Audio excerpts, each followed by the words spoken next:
Ассалаумағалейкум қазақтарым. Қазақтың жаман бір салты бар.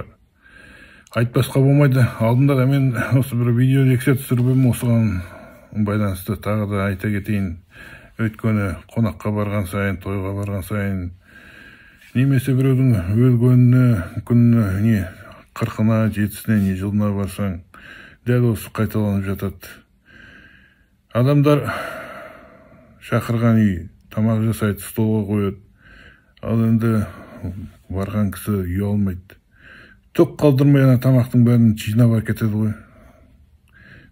Пакетіне шипасы қалтасына салып әкетеді, ұялмай. Бұл деген масқара ғой, өздеріңіз ойлап көріңіздерші. Не сұмдық бұл? Аштан өлдіңдер ме, не келді бастарыңа? Пайғамбарымыз саллаллаху алейхи ва саллям айтқан, қонақ шақырудан қорықпаңдар. Тамақтың 10 бөлігінің 9 бөлігі үйіңде қалады деп. Ал енді мынадан кейін 9 бөліктігір 1 бөлікті қалмайды бұл. Ұялыңдар қазақтар. Аштан келген жоқсыңдар, өліп бара жатқан жоқсыңдар.